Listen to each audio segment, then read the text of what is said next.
I'm very pleased to say that one of the things that I have always really liked about this community and working on JAAS is the close relationship between the academic community and people working in research institutes and those coming from instrument companies and from a more industrial background.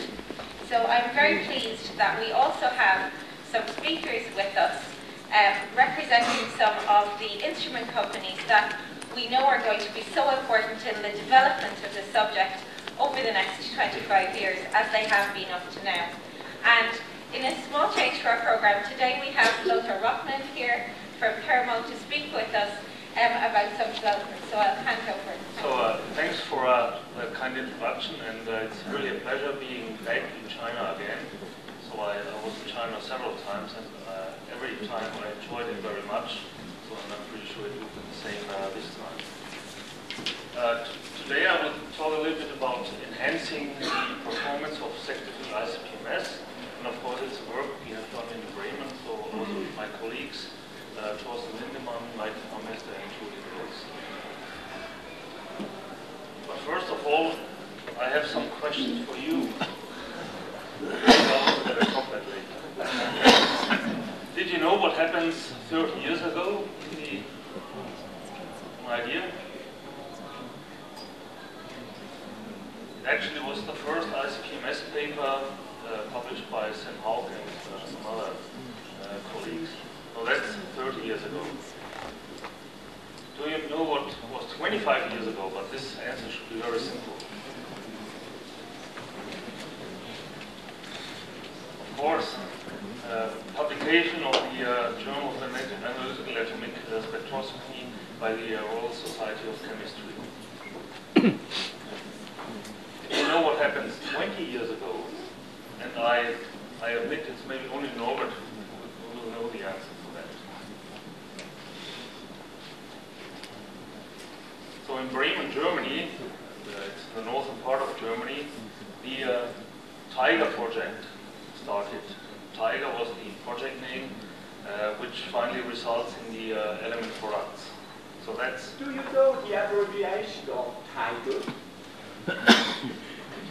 Can you remember 20 years ago what we had read in the proposal, where this name was coming from?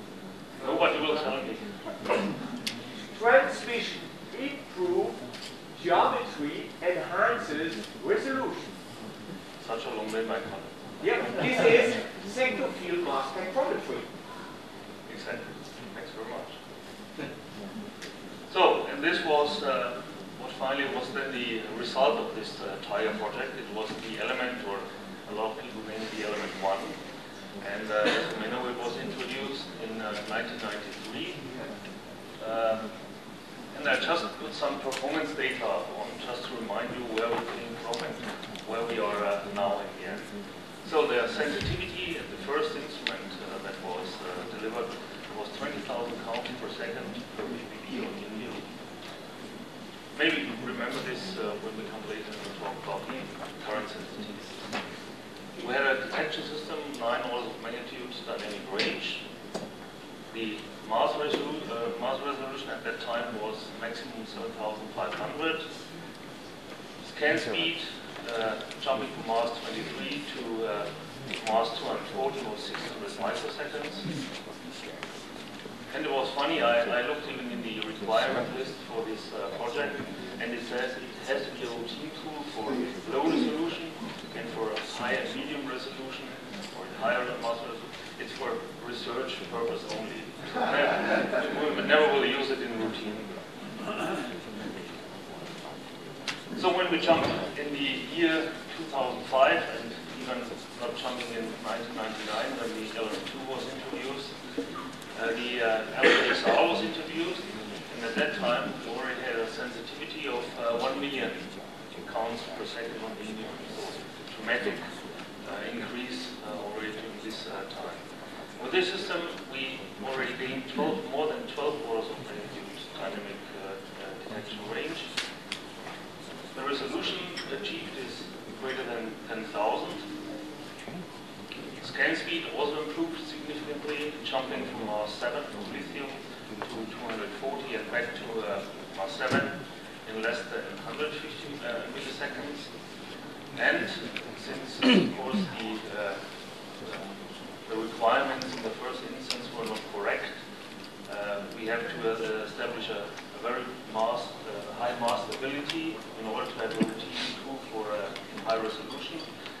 And the specification there is that the mass drift is less than 25 ppm in 8 hours. Just to give you an impression of what this means, so in the element we have for the high resolution a slit width of 5 micrometer, and 25 ppm means it's a quarter of a peak width, which means it's roughly a change of 1 micrometer mechanically in less than or in 8 hours. So that's a very tough job, but we achieved that. So what is new? And we introduced this in the Winter Plasma Conference this year in the US. This is what we name the chat interface. The chat interface consists of two cones in a different pumping system in the interface region. And with that chat interface and this weighting system, we even could achieve or could improve sensitivity again. So when you look at the graphs here, you will see that the standard sensitivity is here the black bar. So we will see for indium it's something around 1 million counts per second for 1 ppb. Just putting on a digital weighting system, and that's known for a lot of years, then we get already enhancement in sensitivity, which is the green bar. Putting then another different pump for the interface region and a different cone, the X cone, then we already get the sensitivity, which is shown here in the red bar, which is for indium something in the range 6 times 10 to the 7 counts per second per ppb indium. Putting on the entire chat interface and the digital weighting system, here shown the Aridos, then we achieve sensitivities which are shown in the blue bar here in the order of 1.5 times 10 to the 8 counts per second per ppb. Maybe just to remind you to one of the very first slides, the sensitivity in 1993 was 20,000 counts per second per ppb. So it's a significant improvement over that time. So what's the big advantage as well? And you know, the higher the resolution, the more you lose sensitivity. But even for elements like arsenic, which measure in a high resolution, you achieve sensitivities of 4 times 10 to the 5 counts per second for 1 ppb. So it was a dramatic improvement there. Can be even improved a little bit more by just using the Apex diesel weighting system. So there, and we just concentrate on a few elements. Indium, more than 2.5, 10 to the 8 counts per second per ppb. And also for medium resolution was cadmium, cobalt, in the range of 2 times 10 to the 7 counts per ppb.